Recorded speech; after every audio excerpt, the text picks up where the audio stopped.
Hey guys, welcome to the Criminal Lineup. We are an independent YouTube channel that chronicles interesting history, mystery, and crime stories. If you would like the video and subscribe to the channel, it would be greatly appreciated. Now, let's get started with the video.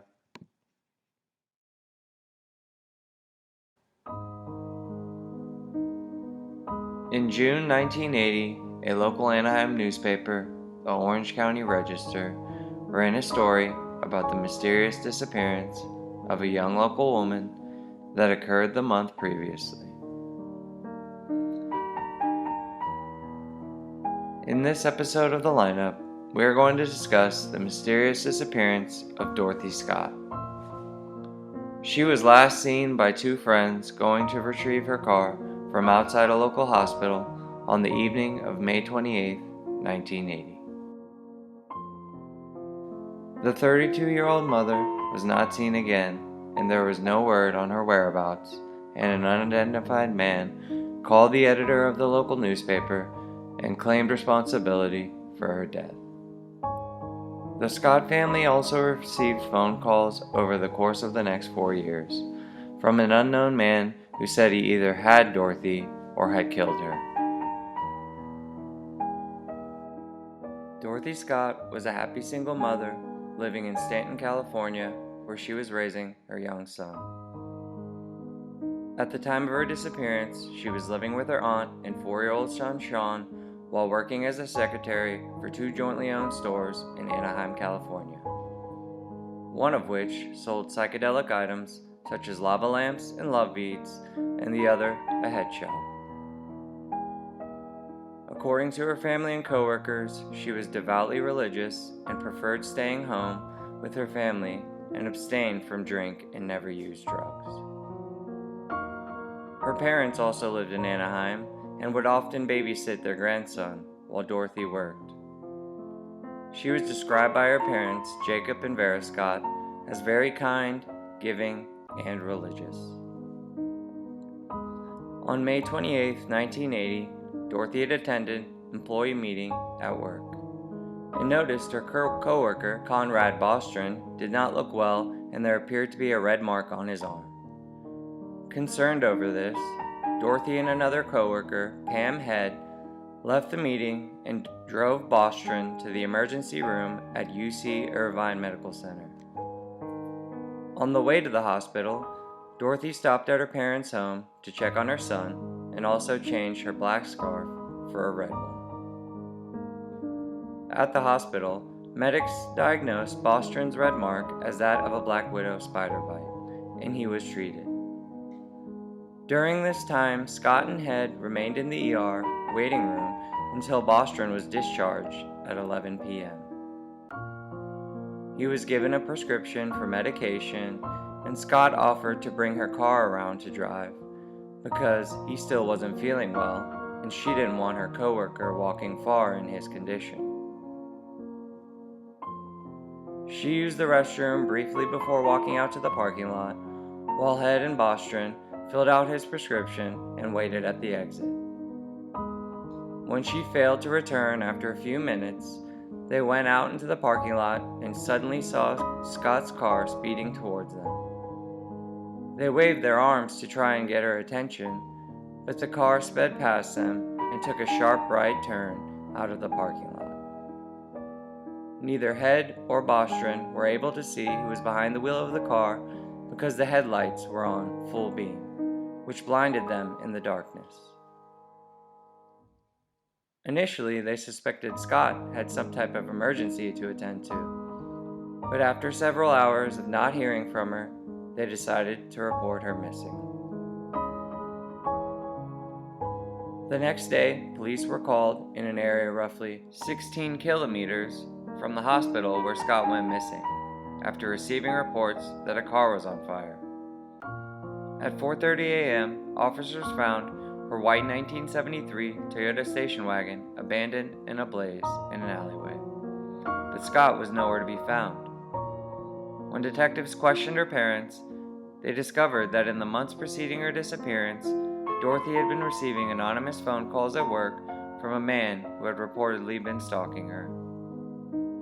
She told her mother she recognized the voice but could not remember the man's name. The caller would switch between professing his love for her to threatening to kill her. He would also provide accurate details of her day-to-day routine to prove he was watching her. Dorothy's mother, Vera, recalled, one day he called and said to go outside because he had something for her. She went out and there was a single dead rose on the windshield of her car.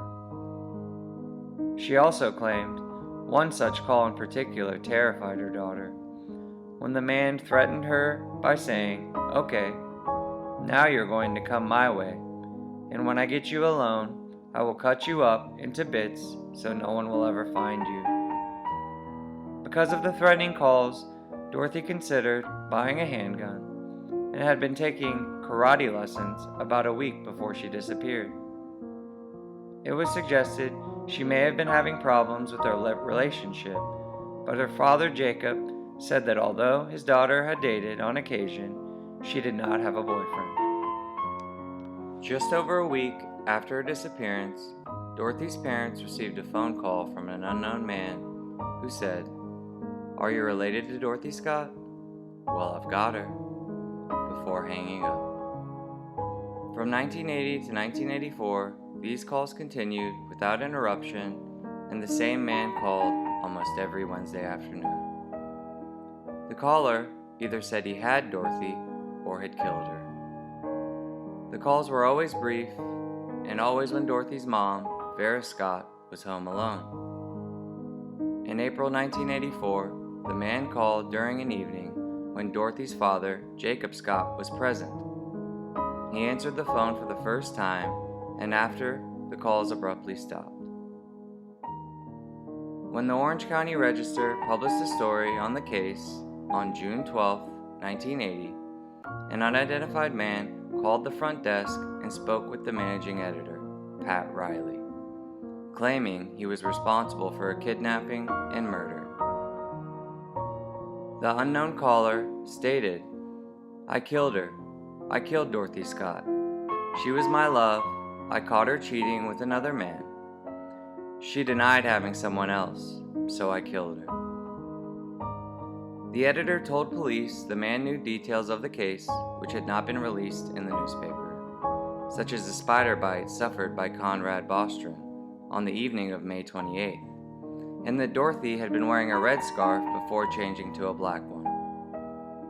The caller also claimed Dorothy had called him that evening from the hospital. However, Pam Head denied this, saying she had been with Scott the entire time and she never had any phone calls. Detectives believe the unidentified caller was responsible for the murder of Dorothy Scott. On August 6, 1984, a discovery was made by a construction worker who found a set of human and canine bones side by side, roughly 30 feet from Santa Ana Canyon Road.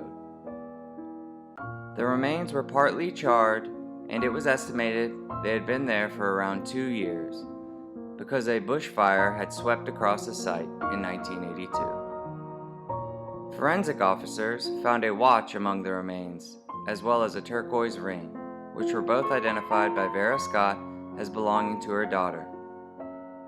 Scott's mother said the watch had stopped at precisely 12:30 a.m., little more than an hour after Pam Head and Conrad Boston last saw Scott's vehicle on May 28, 1980. Several days later, on August 14th, the bones were formally identified from dental records as those of Dorothy Jane Scott. Because only skeletal remains were left, the pathologist was unable to determine the cause of death. Shortly after the discovery of her remains, Dorothy's parents began receiving anonymous phone calls again from the same man after 3 months of silence. Police installed a voice recorder at the Scott home, but because the caller never stayed on the line for long enough, it was impossible to trace the number. Miss Scott said, "For 4 years the caller has tortured us. The family refused to change their number, hoping her kidnapper would allow Dorothy to talk with them. She also said that the man who killed her daughter took a life that loved life. I feel in my heart that he deserves some sort of punishment. The police believe he is the same man who harassed Dorothy for months prior to her disappearance. However, no one has ever been charged with the murder, and the case remains unsolved.